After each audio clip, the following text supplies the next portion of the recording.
வணக்கம். நான் கனி மார்த்தாண்டன்.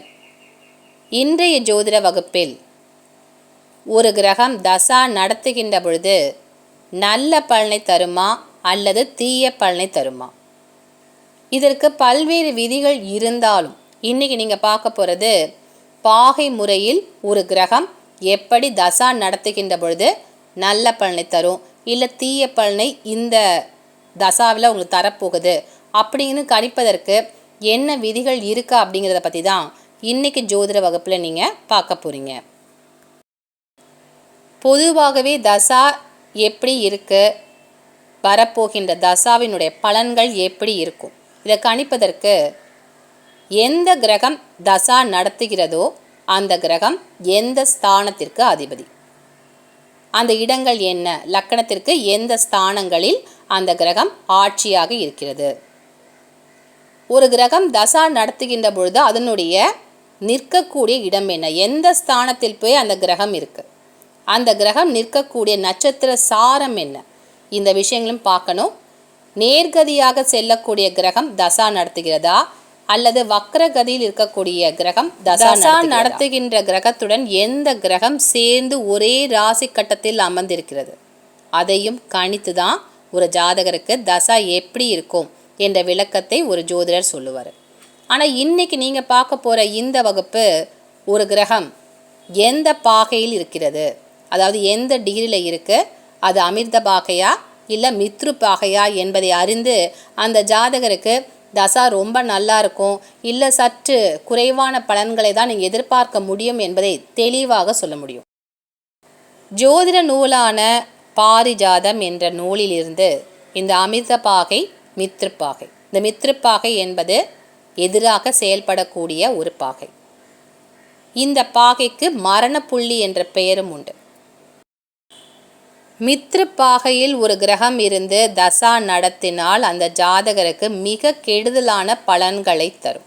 அது எந்த ஸ்தானத்திற்கு அதிபதியாக இருந்தாலும் இல்லை ஆட்சி உச்சம் பெற்ற ஒரு திரிகோணத்திற்கு அதிபதியாகவோ இல்லை கேந்திர ஸ்தானத்திற்கு அதிபதியோ இந்த மித்ரப்பாகையில் இருந்து தசா நடத்தினாலும் அந்த ஜாதகருக்கு ஏதோ ஒரு வகையில் பலத்த பிரச்சனைகளை தரும். இந்த பாகை முறை கணிப்பிற்கு பாரிஜாத நூல்லேருந்து எடுக்கப்பட்ட விதிகளை தான் உங்களுக்கு நான் காண்பிச்சிருக்கேன். நீங்கள் பார்த்தீங்கன்னா தெரியும், 12 ராசிகளிலும் எந்த பாகை மித்ரப்பாகை. ஒரு ராசி கட்டத்துக்கு 30 டிகிரி இருக்குது. இந்த 30 டிகிரியில் ஒரு குறிப்பிட்ட ஒரே ஒரு டிகிரியில் மித்ரு பாகையாக செயல்படக்கூடிய அமைப்பு.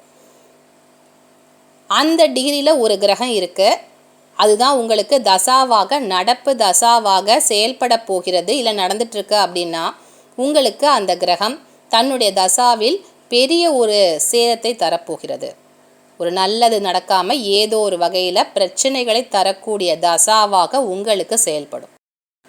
ஒருவேளை உங்களுக்கு அந்த பாகை எடுக்க முடியல, அந்த டிகிரியை உங்களால் கணிக்க முடியவில்லை என்றால், ஏன்னா இப்போ நிறைய கம்ப்யூட்டர் சாஃப்ட்வேர் வந்திருக்கு, அதில் ஏதாவது ஒரு சாஃப்ட்வேரை நீங்கள் போட்டு பயன்படுத்தினீங்க அப்படின்னு சொன்னால் உங்களுடைய பிறப்பு ஜாதகத்திற்குரிய டிகிரி கிடச்சிரும். அப்படி கணிக்க முடியவில்லை என்றால் நீங்கள் இதற்கு அருகிலே நான் எழுதி வச்சுருக்கேன், எந்த குறிப்பிட்ட நட்சத்திர பாதம் மித்ரு பாகையாக செயல்படக்கூடியது. ஒரு ராசிக்கு 9 பாதங்கள். அப்படி பார்க்கின்ற பொழுது இது ரொம்ப துல்லியமான ஒரு கணிப்பாக இந்த பாதங்கள் இருக்காது, ஓரளவுக்கு பொருந்தக்கூடியதாகத்தான் இருக்கும். டிகிரி பார்க்கின்ற பொழுது தான் மிக துல்லியமாக சரியான மித்ருப்பாகையை உங்களால் கணிக்க முடியும். இப்போ நான் கொடுத்துருக்க இந்த நட்சத்திர பாதம் ஓரளவுக்கு உங்களுக்கு நீங்கள் தெரிஞ்சுக்கிறதுக்காக நான் எழுதி வச்சுருக்கேன், நீங்கள் புரிந்து கொள்ள வேண்டும் என்பதற்காக. இப்போ உதாரணத்துக்கு சிம்ம லக்கணத்தில் பிறந்த ஒரு ஜாதகருக்கு சூரிய தசா நடக்கிறது. இந்த சூரிய தசா அவருக்கு எப்படி இருக்கும்? சூரியன் இருக்கக்கூடியது மிதுன ராசி கட்டத்தில் இருக்குது. சிம்ம லக்கணத்திற்கு 11ஆம் இடமான மிதுனத்தில் சூரியன் இருப்பது மிக சிறப்பு. ஏன்னா 11ஆம் இடத்துல ஒரு பாவகிரகம் இருந்தாலே சிறப்பு. லக்னாதிபதியான சூரியன் 11ஆம் இடத்தில் இருந்து கொண்டு அந்த ஜாதகருக்கு தசா நடத்துகிறார். அது சிறப்பான தசாவாக இருக்க வேண்டும். ஏன்னா லக்னாதிபதியாக சூரியன் இருக்கிறதுனால அந்த ஜாதகருக்கு சிறப்பான சாதகமான பலன்கள் அந்த தசாவில் அவருக்கு கிடைத்திருக்க வேண்டும். ஆனால் கிடைக்கல. ஏன் கிடைக்கல? அப்போ மித்திரப்பாகையில் நிற்கக்கூடிய சூரியனா என்பதை நம்ம பார்க்கணும். மித்திரப்பாகை என்பது மிதுன ராசியை பொறுத்தவரையில் 21வது டிகிரியான புனர்பூசம் 1வது பாதத்தில் இருந்தால் மிக சிக்கலான தசா அந்த ஜாதகருக்கு செயல்படும். இந்த ஜாதகருக்கும் மிதுன ராசியில் இருக்கக்கூடிய சூரியன் 21வது டிகிரியில் தான் இருக்கார். ஒரு ராசி கட்டத்துக்கு 9 பாதங்கள். அந்த 9 பாதத்தில் புனர்பூசம் 1வது பாதத்தில் இந்த ஜாதகருக்கு சூரியன் நின்று தசா நடத்துகிறது. அப்போ சூரிய தசா அந்த ஜாதகருக்கு சிறப்பாக இல்லை. ஆனால் பார்க்கும்போது லக்னாதிபதி தானே தசா நடத்துகிறாரு. 11ஆம் இடத்தில் அமர்ந்திருக்கின்ற பொழுது நல்ல பலன்களை தர வேண்டுமே என்று எதிர்பார்த்தால் அந்த ஜாதகருக்கு அது ஒரு பெரிய பொருள் சேதம் தரக்கூடிய தசாவாக அந்த ஜாதகருக்கு தசா நடக்கிறது. மித்திரப்பாகையில் ஒரு கிரகம் இருந்து தசா நடத்துகின்ற பொழுது அது சிறப்பான பலனை தராது. ஒரு கிரகம் ஆட்சி உச்சம் இல்லை வர்க்கோத்தம் பெற்ற கிரகமாகவே இருந்தாலும் மித்திரப்பாகையாக இருந்து தசா நடத்தினால் நல்ல பலன்கள் அந்த ஜாதகருக்கு கிடைக்காது.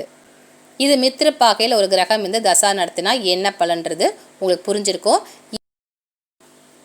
நீங்கள் பார்க்கின்ற இந்த அட்டவணையை பயன்படுத்தி எந்த கிரகம் தசா நடத்தினாலும் அது நிற்கக்கூடிய ராசி என்ன, இந்த 12 ராசியில் எந்த ராசியில் இருக்குது, அது மித்திரப்பாகையா என்பதை நீங்கள் பார்த்து தெரிந்து கொண்டு அதற்குரிய பலன்கள் எப்படி இருக்கும் அப்படிங்கிறத நீங்கள் புரிஞ்சுக்கலாம். இப்போ அடுத்ததாக நீங்கள் பார்க்க போகிறது அமிர்தப்பாகை. மித்திரப்பாகைக்கு எதிர்ப்பதமாக செயல்படக்கூடியது அமிர்தப்பாகை.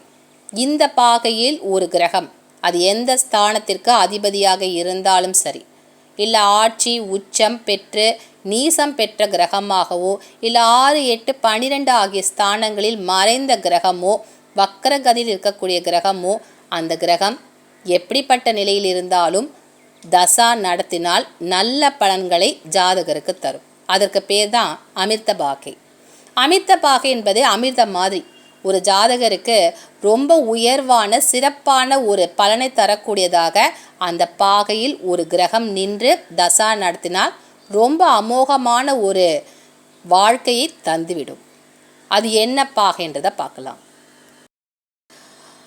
இந்த அட்டவணையில் 12 ராசிகளிலும் எந்த பாகை எந்த டிகிரி அமிர்த பாகையாக செயல்படும் அப்படிங்கிறதுக்கான அட்டவணை இது. உதாரணத்துக்கு ஒரு ஜாதகருக்கு சனி தசா நடக்கிறது. இந்த சனி தசா அந்த ஜாதகருக்கு அமிர்த பாகையில் இருக்கான்னு பார்க்க போகிறோம்.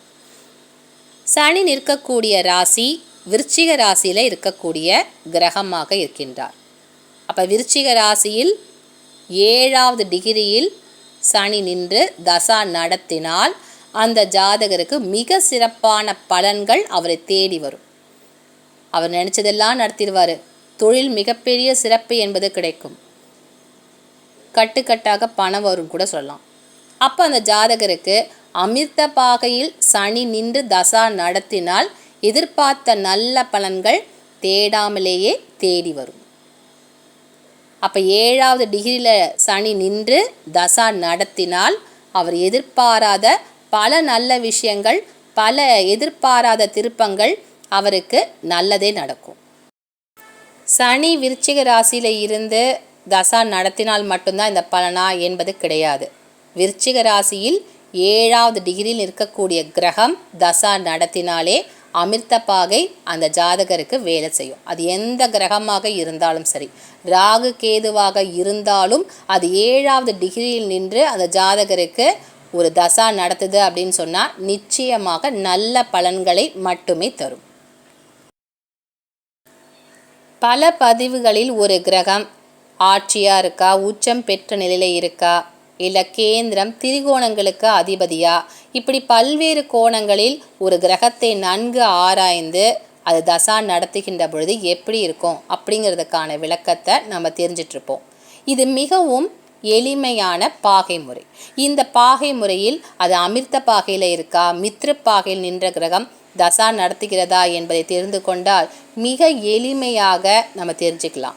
ஆனால் அமிர்த பாகையில் நிற்கக்கூடியது சில கிரகங்களே இருக்கும். அது கூட இல்லாமல் கூட ஜாதகத்தில் இருக்கலாம். ஒருவேளை உங்கள் ஜாதகத்தில் அமிர்த பாகையில் ஒரு கிரகம் இருக்கா அப்படின்னு சொன்னால் நிச்சயமாகவே நீங்கள் அதிர்ஷ்டசாலி தான். இன்றைய வகுப்பில் மித்ருப்பாகை அமிர்த பாகையில் ஒரு கிரகம் இருந்து தசா நடத்தினால் என்ன பலன்கள் அப்படிங்கிறதுக்கான விளக்கத்தை நீங்கள் புரிஞ்சிட்ருப்பீங்க. அந்த பாகைக்குரிய அட்டவணைகளையும் நீங்கள் பார்த்து தெரிஞ்சிட்ருப்பீங்க. மீண்டும் அடுத்த வகுப்பில் உங்களை சந்திக்கின்றேன். நன்றி, வணக்கம்.